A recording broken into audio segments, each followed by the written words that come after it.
কাউকে ভয় পাবেন না, আমরা একসঙ্গে কাজ করব। এরা বিদায় হবে, আমরা থাকব। বাংলাদেশ পুলিশে দুর্নীতির বিরুদ্ধে জিহাদ ঘোষণা করবে। জনগণের কাছে এই সমস্ত অবসর অতি তুচ্ছ। দুর্নীতির জন্য পুলিশ বাহিনী না।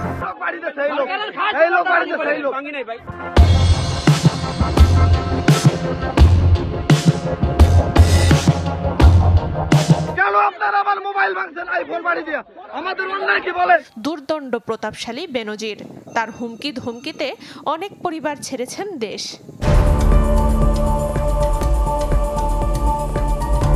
বেনজির আহমেদের দুর্নীতি নিয়ে যখনই সরগম বাংলার সকল সোশ্যাল মিডিয়া, তখনই আবির্ভাব ঘটল আরও একজন ব্যক্তির। আর এই ব্যক্তিকে মনে করা হচ্ছে তিনি বেনজির আহমেদের পালিত এক কুত্তা। দর্শক, দেখাবো সেই পালিত কুত্তাকে। তিনি বেনজির আহমেদের লালসার শিকার যারা হয়েছেন তাদেরকে হুমকি দিচ্ছেন। দর্শক, বেনজির আহমেদ যাদের জমি দখল করেছে জোর জবরদস্তি করে, তাদেরকেই উল্টো তাদের বাড়িতে এসে হুমকি দিচ্ছে। আর ভুক্তভোগীরা তাদের চেহারাও সোশ্যাল মিডিয়ায় দেখাতে চায় না নিজেদের জীবনের নিরাপত্তার কারণে। সবার বিষয়ে তো আর ওইভাবে কথা বলতে আমরা পারি না, আমাদের তো প্রাণের একটা ভয় আছে। দর্শক, আজকের এই ভিডিওতে আপনি আরো একটি ভিডিও দেখতে পাবেন, আর যেখানে তুলে ধরা হবে বর্তমান সরকার নাকি এই বেনজির আহমেদকে ব্যবহার করেছে আর এখনো পর্যন্ত ব্যবহার করে যাচ্ছেন। সরকার তাকে একসময় ভীষণভাবে ব্যবহার করেছে, এখন তাকে সরকার এখনো যেটা করছে সেটাও ব্যবহার। দর্শক, এই দুটি ভিডিও আজকে একসঙ্গে আপনাকে দেখার আমন্ত্রণ জানালাম। চলুন প্রথম ভিডিওটা দেখে আসি, যেখানে বেনজির আহমেদের দালালেরা, কথিত পালিত পুত্ররা, তার পালিত কুকুরেরা কিভাবে অসহায় সেই মানুষগুলোর উপরে আবারও জোর জবরদস্তি খাটাচ্ছে। চলুন সেই ভিডিওটা আগে দেখি। কেন আপনারা আমার মোবাইল ভাঙছেন আইফোন বাড়ি দিয়া? আমাদের অন্যায় কি বলেন? কেন আপনি মারলেন, কেন আমাদের গায়ে হাত তুললেন কেন আপনি বলেন? তা তো অনুসারীরা আছে, সবার বিষয়ে তো আর ওইভাবে কথা বলতে আমরা পারি না, আমাদের তো প্রাণের একটা ভয় আছে। আমাকে এইভাবে অবৈধভাবে মারলো কেন? সরকারি বেনজির গেছে, বেনজির স্যারের নির্দেশে কি এই পুলিশই আমাকে এরকম পিটবে? কেন আপনারা আমার মোবাইল ভাঙছেন আইফোন বাড়ি দিয়া? আমাদের অন্যায় কি বলেন? কেন আমাদের অন্যায় কি বলেন? আমাদের 1 জুন সন্ধ্যা আড্ডা দিচ্ছিলেন স্থানীয় কয়েকজন। পাশেই পুলিশের সাবেক আইজি বেনজির আহমেদের গড়ে তোলা Savanna eco resort and natural park. এ সময় বোলতলি পুলিশ তদন্ত কেন্দ্রের ইনচার্জ আমিনুল ইসলাম সাদা পোশাকে কয়েকজন পুলিশ সদস্য নিয়ে হাজির হয়ে জানতে চান তাদের পরিচয়। রিসোর্টের গার্ড পুলিশকে জানায় সারাদিন সাংবাদিকদের সাক্ষাৎকার দিয়েছেন তারা। এরপরই সেখানে উপস্থিত থাকা 5 জনকে লাঠি দিয়ে পেটাতে শুরু করে পুলিশ। ভুক্তভোগীদের অভিযোগ, সেদিনই সময় সংবাদে সাবেক আইজিপি বেনজির আহমেদের জোর করে জমি লিখে নিয়ে রিসোর্ট নির্মাণের কথা বলেছিলেন তারা। নগদে 500 টাকা বা তার বেশি পেমেন্টে পেতে পারেন ঢাকায় জমি সহ 20 কোটি টাকার পুরস্কার। সময় টিভি সহ একাধিক টেলিভিশনে সাক্ষাৎকার দেওয়ার পর এই প্রজেক্টের ভিতর যারা কর্মরত আছে তার ভিতর সাদ্দাম, তারা আঙুল দিয়ে দেখাইতেছে যে এ ছিল বা এরা করছে, সাংবাদিকদের সামনে মুখ খুলছে, আমাদের বলে এই পার্ক হয় ভালো হয়েছে না, তোরা ব্যবসা বাণিজ্য করতেছিস না, তোরা তার বিরুদ্ধে কথা বলিস কেন? বলতল থানার আইসি আমাদের উপরে লাঠিচার্জ করে এবং প্রচন্ড পরিমাণে শারীরিক লাঞ্ছনার শিকার হই আমরা। বেনজির স্যারের নির্দেশে কি এই পুলিশই আমাকে এরকম পিটবে? সোমবার সকালে কয়েকজন পুলিশ সদস্য সহ বেনজিরের রিসোর্ট এলাকায় দেখা যায় সেই পুলিশ কর্মকর্তা আমিনুল ইসলামকে। স্থানীয়রা বলছেন, রিসোর্ট এলাকায় প্রায় আমিনুল ইসলামকে টহল দিতে দেখা যায়। আর অভিযোগের বিষয়ে ক্যামেরার সামনে কথা বলতে রাজি হননি তিনি। তবে মুঠোফোনে আমিনুল ভিন্ন ঘটনার অবতারণা করেন। স্থানীয়ভাবে লোকজনরা উৎপত্তি আছে, এই সবটি তাস মাস খেলতেছে, শুধু তারা ওদেরকে দাওয়া দিছি, পরিটরে ব্যথা পাইছে। ওরা বানাইছে কি আমি আর বিষয়টা জানি না। ওরা কি বলতেছে কি অতর্কিত হামলা কুমুক মানতেছে, এইসব কিন্তু বিষয় সত্য না। এটা ভিন্ন খাতে নিয়ে চেষ্টা করতেছিল ওই সময় না, যার পরে সব ঠান্ডা এখন চুপ হয়ে রয়েছে। এদিকে 3 জুন সকালে Savanna eco resort and natural park সাময়িকভাবে বন্ধ রাখার নোটিশ টাঙ্গিয়েছে কর্তৃপক্ষ। দর্শক, চলুন এবার দ্বিতীয় ভিডিওটা দেখি, যে ভিডিওতে রুমিন ফারহানা তিনি কিন্তু বলিয়ে দিয়েছেন এই সরকার এই বেনজির আহমেদদেরকে ব্যবহার করেছে, এই বেনজিরকে নাকি এখনো সরকার ব্যবহার করছে। দর্শক, চলুন রুমিন ফারহানার সেই ভিডিওটা দেখি। একজন সরকারি কর্মচারী কি করে টপ ট্যাক্স পেয়ার হন? মাছের ব্যবসা করে, মাছের ঘের দিয়ে।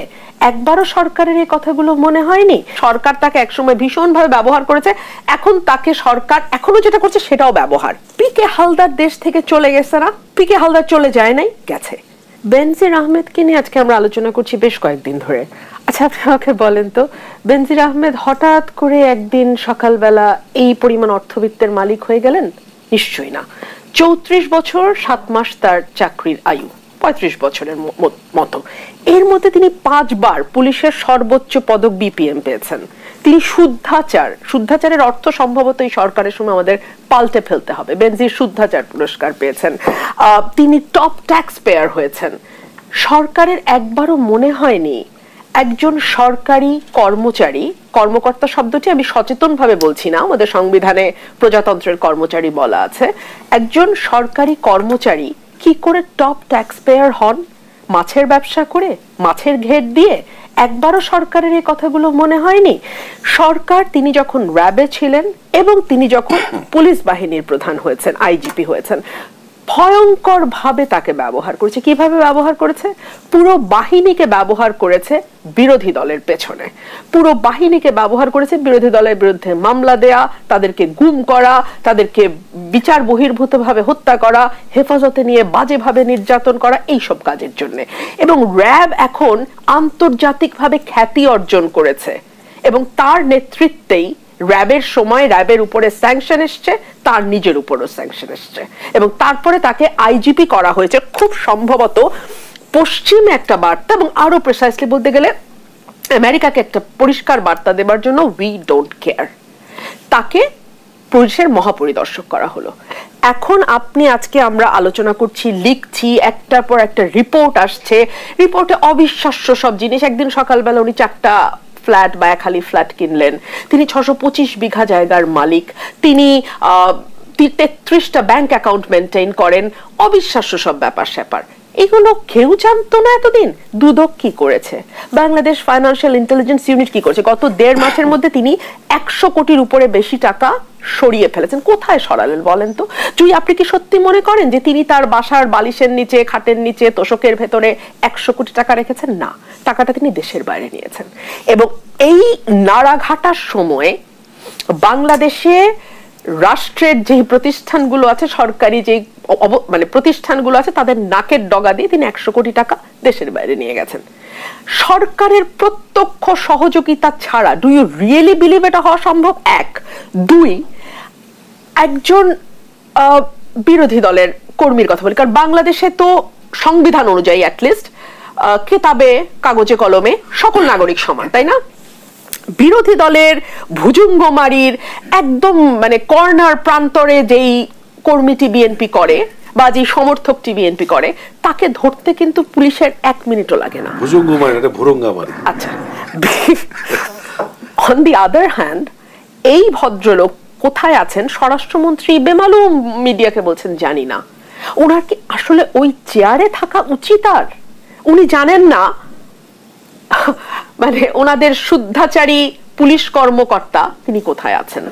তো এগুলো আসলে আলাপ করে লাভ নেই। এগুলোর মধ্যে সরকারের খুব ভালো মতন হাত আছে। সরকার তাকে একসময় ভীষণভাবে ব্যবহার করেছে, এখন তাকে সরকার এখনো যেটা করছে সেটাও ব্যবহার। কিরকম ব্যবহার? আরেকটা রিপোর্ট, অনুসন্ধানী রিপোর্টের কথা তো বলছিলেন আমার ভাই, আরেকটা রিপোর্টের রেফারেন্স দিচ্ছি আমি, যেখানে আওয়ামী লীগের দায়িত্বশীল নেতারা বলছেন যে ডোনাল্ড লুর সফরে খুব স্পষ্ট বার্তা ছিল লুক ফরওয়ার্ডের সাথে সাথে হিউম্যান রাইটস ইস্যুস এন্ড দুর্নীতির ব্যাপারে একসাথে কাজ করা।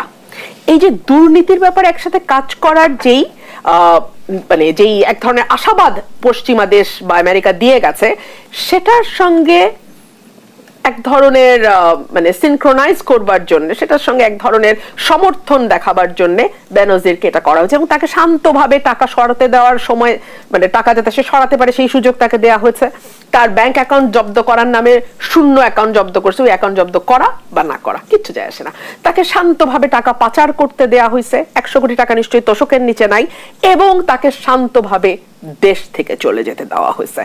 এত কিছু হয়ে গেল, আমরা তুচ্ছাতি তুচ্ছ নাগরিক ঢাকা থেকে নেপাল যাব, সেখানেও আমাকে 3 থেকে 4 ঘন্টা ওই বিমানবন্দর থানায় বসে থাকতে হয়, আমাকে ক্লিয়ারেন্স দেয় না।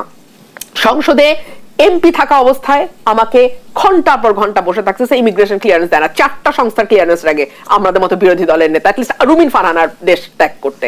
একটা হলো এসবি, একটা হলো ডিবি, একটা হলো এনএসআই, একটা হলো ডিজিএফআই। 4টা জায়গার ক্লিয়ারেন্স পাইতে পাইতে আমার প্লেন ছেড়ে দেয়। কোর্টে মামলা করছি, কোর্ট অর্ডার দিছে, সেই অর্ডারের পরও এই 4 জায়গার ক্লিয়ারেন্স ছাড়া আমাকে ফ্লাই করতে দেওয়া হয় না। এর আগে তো ফ্লাই করতে দিত না, এই কোর্ট অর্ডার নেওয়ার পর তো আমি যেতে পারি। পিকে হালদার দেশ থেকে চলে গেছে না? পিকে হালদার চলে যায় নাই, গেছে। কত হাজার কোটি টাকা মেরে দিয়ে গেছে বলেন তো? সেই প্রসঙ্গে আবারও আসবো। ধন্যবাদ। আপনি কি সত্যি মনে করেন যে এই ইমিগ্রেশন ক্রস করা, টাকা পাচার করা, এগুলো সরকারের একদম ঘনিষ্ঠ সহযোগিতা ছাড়া সম্ভব? দর্শক, বেনজির আহমেদের পালিত কুকুরেরা এখনো সোচ্চার রয়েছে। এই পালিত কুকুরেরা কি এখনো ভয় পাচ্ছে না যে বেনজির আহমেদের বিরুদ্ধে খোদ আমাদের দেশের সরকারে লেগে গিয়েছেন, যে কোনো মূল্যে অপরাধীকে ধরার চেষ্টাও করছেন? কিন্তু বেনজির আহমেদের দুর্নীতির কথা প্রকাশ পাওয়ার পরপরই বেনজির আহমেদ কিভাবে দেশ থেকে পালিয়ে চলে গেল, আর ব্যাংকের টাকা সমস্ত কিছু নিয়ে গেল, ব্যাংক অ্যাকাউন্ট ফাঁকা করে। দর্শক, কিভাবে সম্ভব হয়েছে? যার বিরুদ্ধে এত বড় অভিযোগ, সে কিভাবে মাত্র কয়েক ঘন্টার মধ্যে সবকিছু নিয়ে দেশ থেকে উধাও হয়ে যেতে পারে? প্রশ্ন রইল আপনার কাছে। আমরা জানি আপনারা এই প্রশ্নের উত্তর সবাই জানেন, কিন্তু সবাই দিতে চাইছেন না। যার সাহস আছে সেই কমেন্ট সেকশনে এই প্রশ্নের উত্তর দিয়ে যাবেন। আজ বিদায় নিচ্ছি, ইনশাআল্লাহ দেখা হচ্ছে পরবর্তী কোনো ভিডিওতে। আল্লাহু হাফেজ।